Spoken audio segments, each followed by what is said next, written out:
actually, for the poem that I just read, I have talked to a number of Tafsir School's friends. I don't know if you had a chance to learn a little bit about Tafsir School. Tafsir School was a Bedouin, and he was a Jordanian from south of Jordan. He grew up in a large family, in an extended family, but he was in the middle of the changes that were happening in Jordan, especially the 1967 war. Between the 48 and 67 war until the 1973, when the peace treaty with Egypt, the Arab world went through a lot of changes, from in their mind losing Palestine, the establishment of the State of Israel, then the 1967 war, which was, as Hurani says, it was the greatest defeat to the psyche of the Arab man. And during this period, Tafsir School was growing up, understanding this politics, coming from the desert dwelling to a large agrarian family, a very traditional father with three wives, and he was the ninth, the youngest. But there were a lot of activism going on, especially political activism. And at that time, his brother was working for the Jordanian army. He was one of the first Jordanians to go and study and come back and went to England. He studied and he came back and he worked for the army. And then they formed part of a movement within the region. They formed the Free Arab Officers. And the purpose for that movement was to free Arabs from free Arab countries from the occupation, the colonialism. So he led a movement to purge the Jordanian army from the British officers, and of course Britain at that point was more or less controlling the young 19-year-old king, and they all were sent to jail. So he writes a poem in here in this collection about his brother called To the Eagle. And if you read that poem, you will see how he talks about his brother leaving and what the impact it had in his life. Something unique about this here, it's really fascinating. After we read, I'll talk a little bit about translation and the relationship between the translator and the text, and the translator and the collaborative translators and things of that nature. But I just want to say that it is incredible. I'm still amazed how you have this Jordanian kid who grew up in this very conservative, traditional society, and he was thinking so progressively. And he wasn't, like, if we are publishing in June, there will be also his novella and 2 short stories, and you will see how his perception of women, his relationship with the other gender, his relationship with ideology, with thinking, he wasn't dismissing people. He was always saying, maybe this is the way I think. And this is not unique for Tafsir. It is very common for Arabs. Not all Arabs are terrorists, as you know, and not all Arabs are fanatics. There is a large Christian population of the Arab world. There is a large atheist population. There's a large socialist movement in the Arab world, and this socialist movement started before even the United States was born.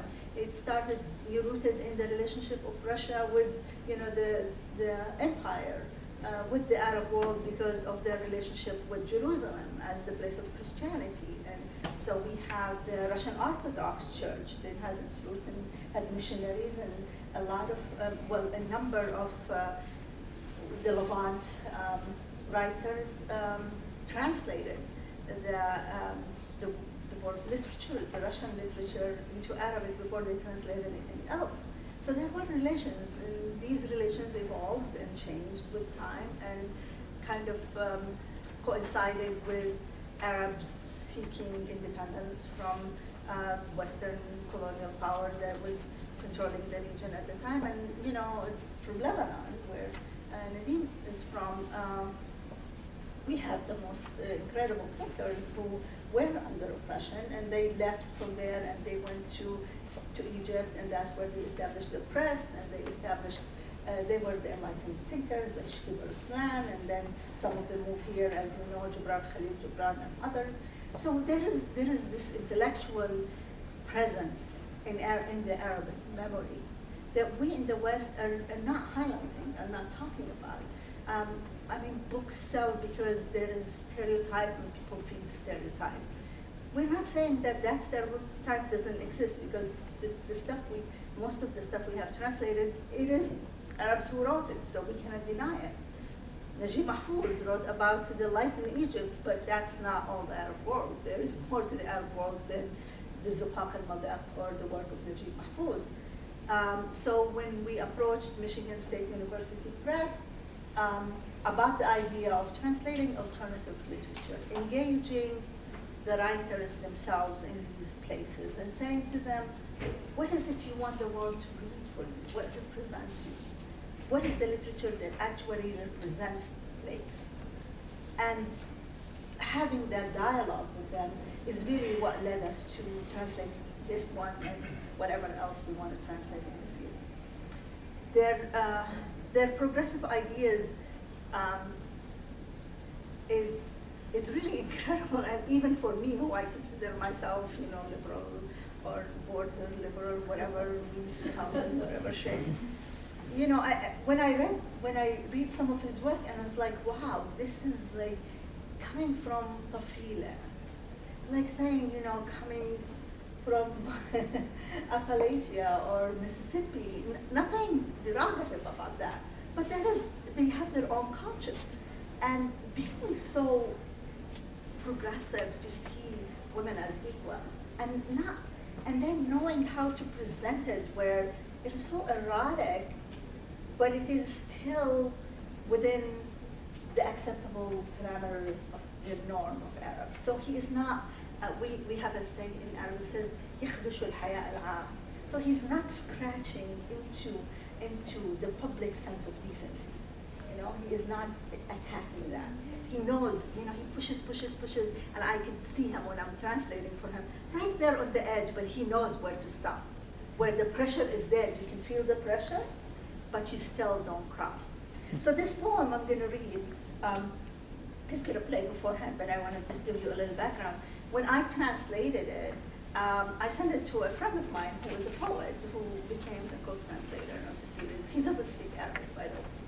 So I sent it to him, and I said to him, so he got it, and he sent me an email like within 3 seconds. I don't know how fast he can read, but he sure can read fast. So I got this email like right away, and he says, oh my God, Nasreen, this is so beautiful. It's a perfect poem, but it is so erotic. And I was thinking, I was saying that to some of the colleagues, Arabs have a tremendous capacity to handle eroticism and oral language. We don't have any tolerance for eroticism in arts, in visual arts, but we can do reading, and we can hear it, and we can also write it. It's not a problem. It's incredible the level of eroticism that is tolerated in a semi-conservative society as the Arab world.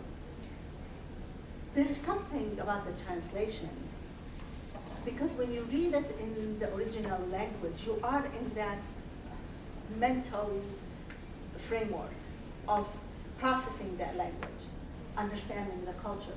But when you read it in another language, you have to be really away from the first language.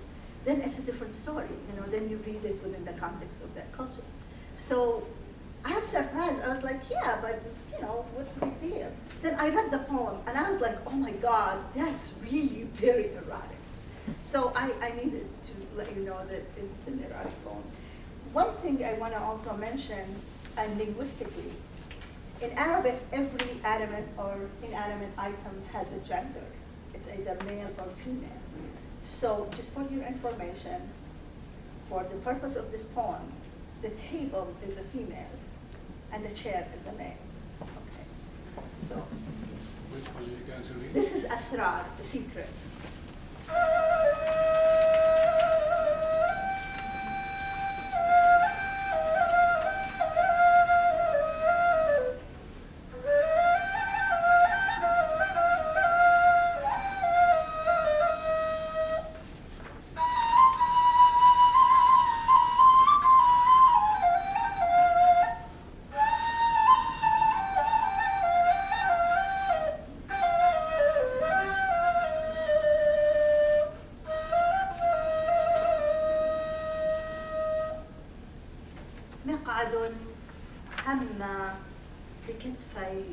المنضدة، وردة ألقت بساق في الإناء، ساكن هذا المساء، وأصخنا فسمعنا في حنايا الصمت همسا وخطى مرتعدة، هاجس من سفر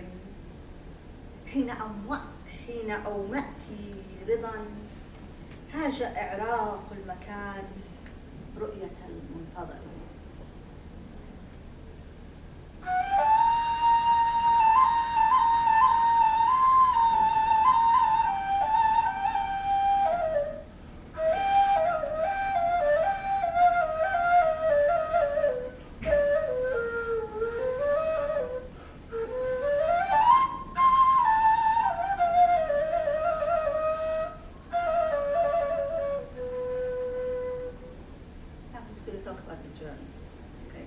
She agreed, because he said, هاجس من سفر حين أومأتي رضا, when you said yes, هاج أعراق المكان رؤية المنتظر, so in anticipation, and this is what he was anticipating.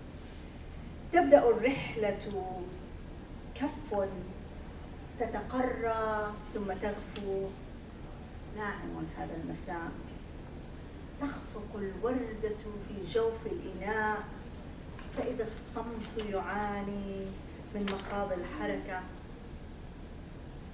وإذا المقعد والمنضدة أدرع مشتبكة.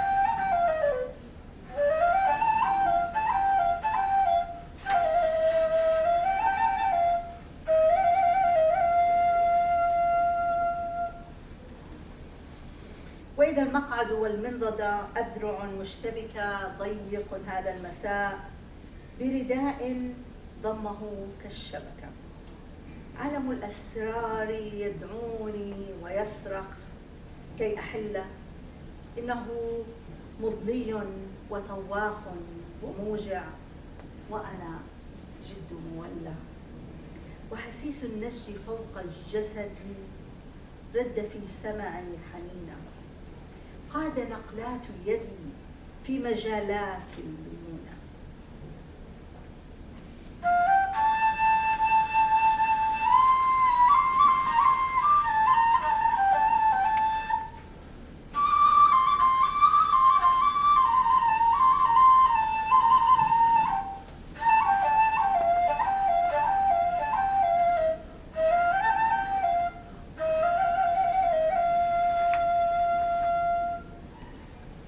الألوان في الركن تغني بفرح، مهرجان من طيوف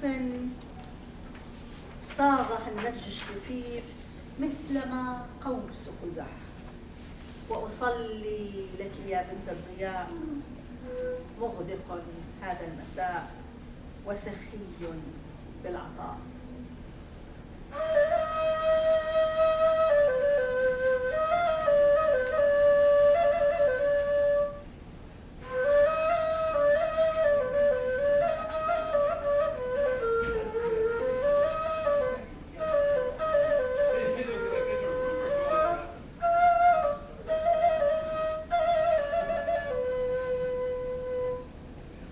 هذه الأمداء كم سافرت فيها، قطفت كفي جناها واستقى منها فمي، غير أني بعد ظمآن وتجتاح دمي، رغبة هوجاء أن يفرق فيها.